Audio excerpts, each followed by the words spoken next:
Let me tell you, if you believe that the only way to succeed is to have thick skin and to learn how to shrug off rejection, don't be surprised when you get to the other side and you don't feel satisfied with all of the rewards of the victory that you had in achieving your dreams.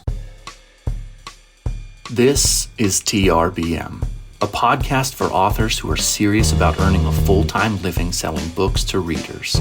I'm the host, Jody J. Sperling, and each episode I'll share with you practical tips on marketing and selling your books.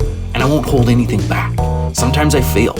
Every time I do, you'll know it. Sometimes I succeed. And when I do, I'll give you my step-by-step replay so you can succeed too. Thanks for listening. What is author marketing mastery through optimization, you ask? I'm going to tell you. It's the best way for us authors to make a living selling our books. Are you tired of hearing gurus tell you your book is only good enough to be a lead magnet for services? Are you tired of feeling like you have to be a slave to social media and then frustrated when that time doesn't actually help you sell books? I was too, until I found Ammo. Ammo is the only program that reliably produces results, and it works for anyone. Is it hard work? You bet. Do you have to overcome some of your own prejudices to make Ammo work for you? Absolutely. But rather than being another program that rah-rah shish-goom-baz tries to get you emotionally excited only to offer unclear methods, Ammo shows you how to design profitable ads step by step through a unique, never-before-tested formula. The founder, Steve Piper, is a data-loving, formula-driven author who escaped the kingdom of Amazon to build a platform for himself where he sold directly to his readers and built a loyal following. With Ammo, you know who's reading your books, how to contact them, and what they want to read next. If you've always been frustrated with Amazon's wall of mystery, of not knowing who's reading your books, of losing 50 to 70% of the hard-earned money you make through book sales, Ammo solves all of those problems by putting you in the driver's seat and showing you how to fulfill your books directly to your readerships. Click the link in the show notes to learn more.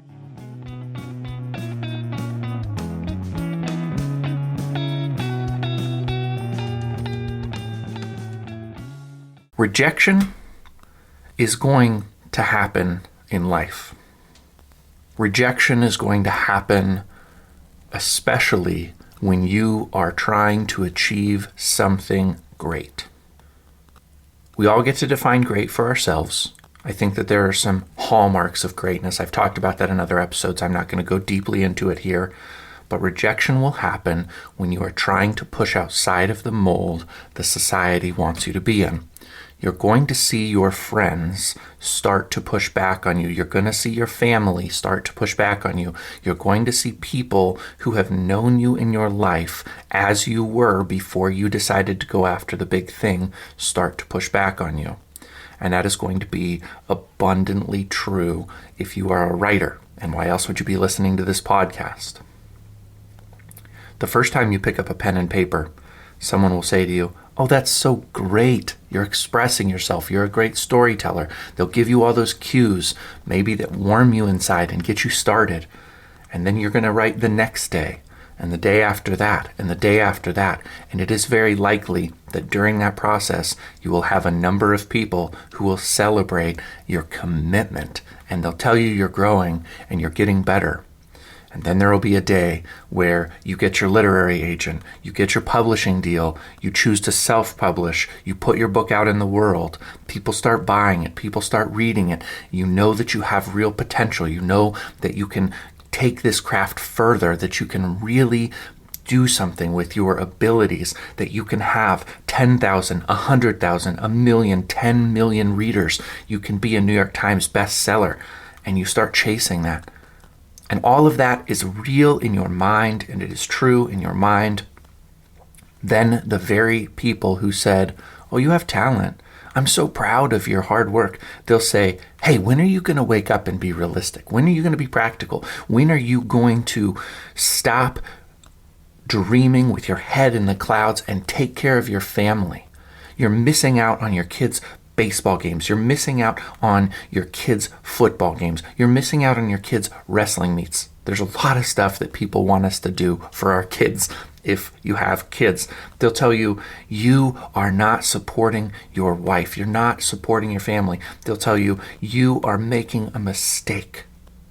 They'll point to John Grisham and they'll say, he was a lawyer and he was writing on the side and he was only successful. He only quit his lawyer job when he was successful, and you can't do what you're doing because you are being irresponsible. You'll get a lot of naysayers along the way who will tell you you're doing it wrong.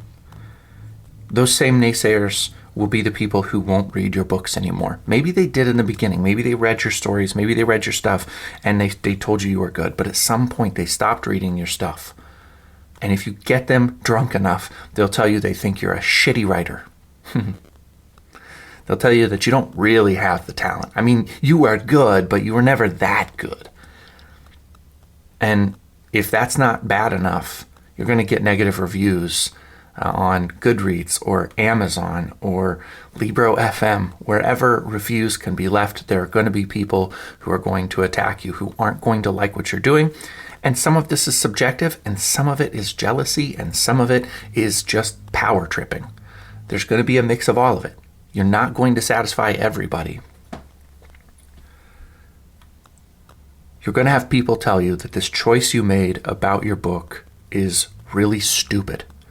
You're going to have people tell you that your character's name is confusing, that they thought your character was a boy when your character was actually a girl. They're going to tell you that your character eats too much food. They're going to tell you that your character doesn't change enough, or that your character makes unrealistic choices. They're going to tell you that your character is illogical or irrational.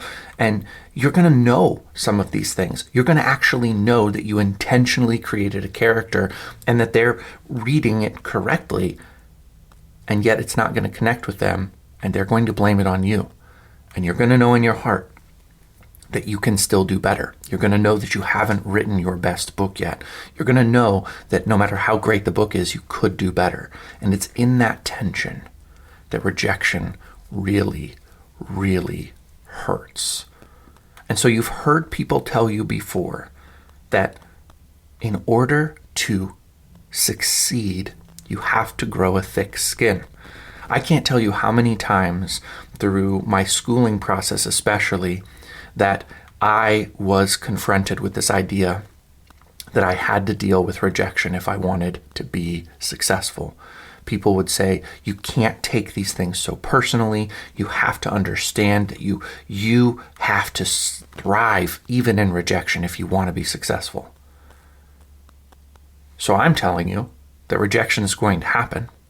And I'm also telling you that if you believe the mainstream narrative that you have to grow a thick skin, there's going to be consequences in your life that you will only deal with once you've achieved your dreams.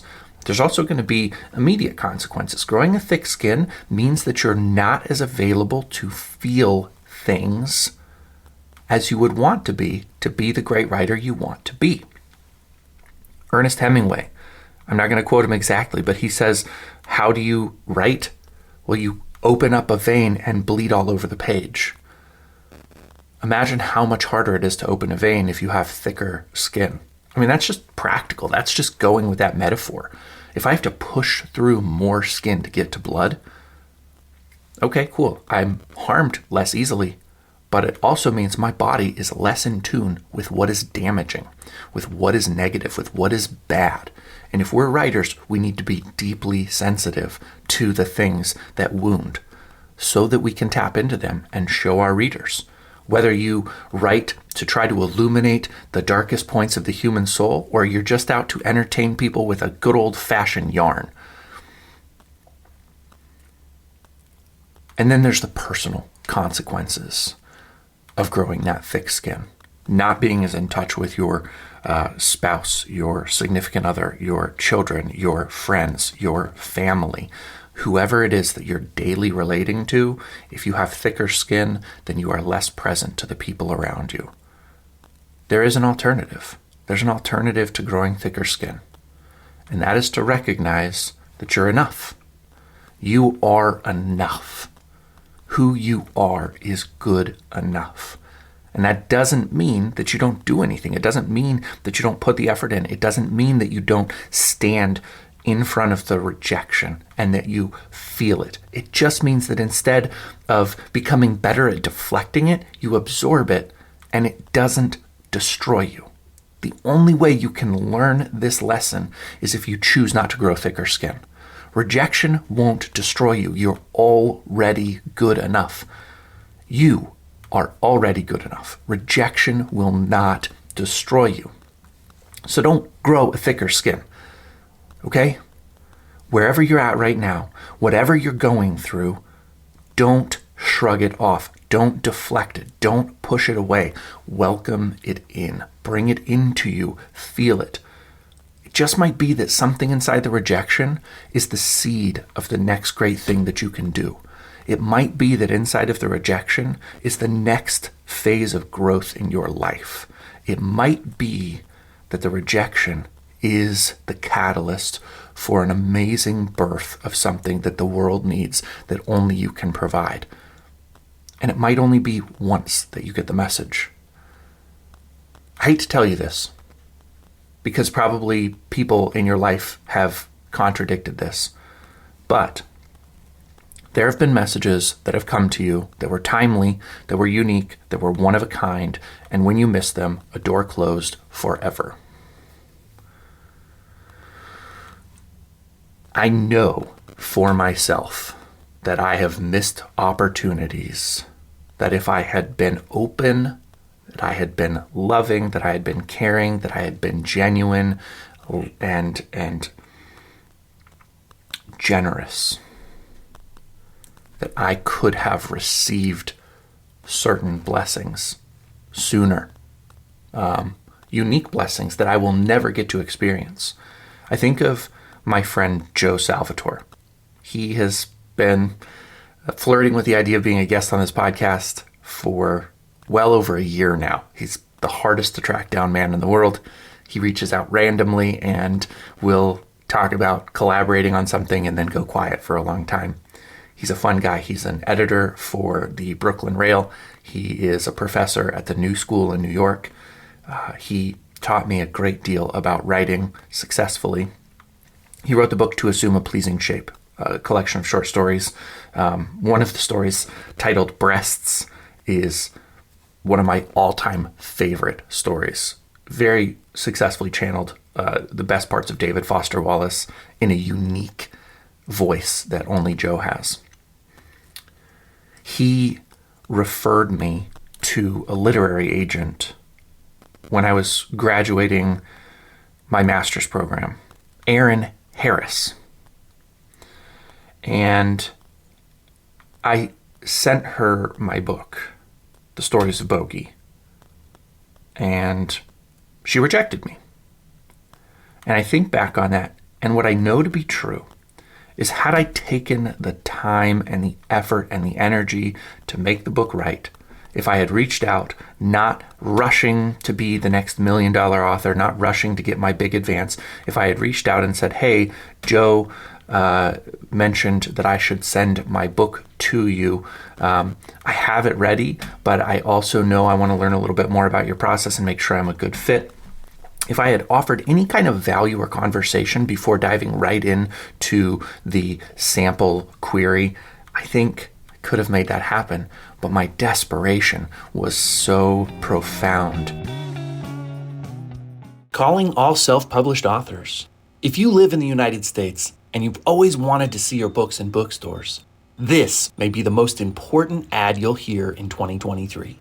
Listen carefully. No matter where you are in your publishing journey, it's not too early to position yourself to pursue brick and mortar bookstore distribution. But if you're a self-published author, you've probably heard, getting your books in stores is next to impossible. That's no longer the case. For just $5, you'll receive a lifetime membership to the Self-Published Author Co-op. When you join, you'll have access to a members-only community with a detailed roadmap on how to get your books ready for bookstore distribution.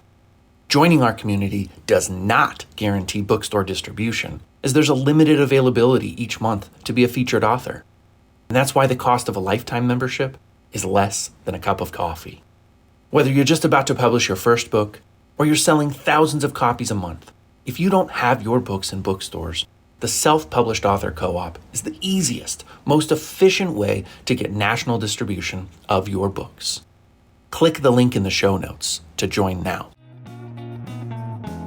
And I didn't recognize my desperation because I'd gotten really freaking good at shrugging off rejection.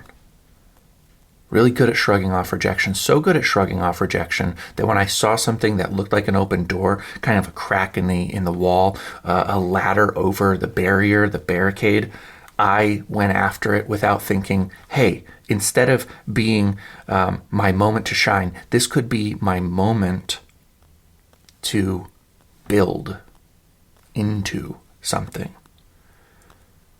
It's a once-in-a-lifetime opportunity. I think of that song by Eminem.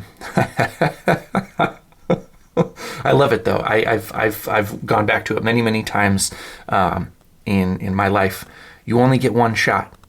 Do not miss your opportunity to blow.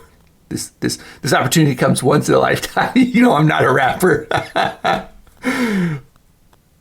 You know what I'm saying here. Thanks, Eminem. You kick ass, bro. There are things that are just once in a lifetime. And if you're so good at shrugging off the uncomfortable, at pushing through rejection and hardship, you'll miss them. And I do want to close by saying this is different than welcoming pain, because actually what I'm really talking about is welcoming pain, not shrugging off rejection. Okay, if you're going for a run and your body is saying to you like, ouch, ouch, ouch, that doesn't mean stop. If someone rejects your work and your insides, your guts, your emotions, your spirit is saying, ow, ow, ow, it doesn't mean stop. But in all things, it means pay closer attention. If you've gotten far enough that you have a published novel that people read and review well, you've learned this lesson at least a little bit, that the only way to write great stories, whether it's nonfiction or fiction, is to write from the place of pain to the place of insight. Nobody wants to read a book where the character or the subject doesn't encounter struggle and conflict. Conflict is what makes stories readable. Have you ever read a story before where the main character lost a child and a job and a truck and a dog, and they just partied and drank on the beach, and they're like, hey, I never get hurt. I've got thick skin. It's funny, by the way, that I don't know if this is true for other people. It is true for me. I actually will do a really bad Donald Trump impression every time I'm mocking somebody. And that's like culture, because I don't think quite as poorly of Donald Trump as many people do. I also don't think very positively of him. But I definitely don't have the same vehement hatred that many of my heroes do, like Stephen King. I think the dude's a really dark dude. I guess I do want to say that. I think that he thrives on hatred and division. But I think a lot of you do as well. I think I have in my life. I think that I still am tempted to pursue division and hatred and strife. It's really easy to judge somebody when we have thick skin, because we're not able to see what's going on inside of us. There you go. That's my little political aside. You got one out of me. The next time you get rejected, today, probably will be today, tomorrow, soon, don't shrug it off. Sit with it for a minute. Ask why it hurts. Ask if any of it is true. Pay attention to how you feel. Don't tell it to go away. Welcome it to sit down at the table and feast with you, because rejection really wants to eat success. Rejection is starving for happiness. Rejection is starving for contentedness. Rejection sees all of those emotions the way that we view sugar. And you know what? If you understand that inside of you is everything that you've ever needed for all of those things, then you already are successful. You already are beautiful. You're already handsome. You're already smart. You're already successful. You're already a great writer. You're already wealthy. All of these things are true. And if you recognize that, then sit with the rejection and let it eat. Let it feast. And realize that you still have more to give. And that no amount of rejection can ever take from you your infinite abundance. We'll talk to you again.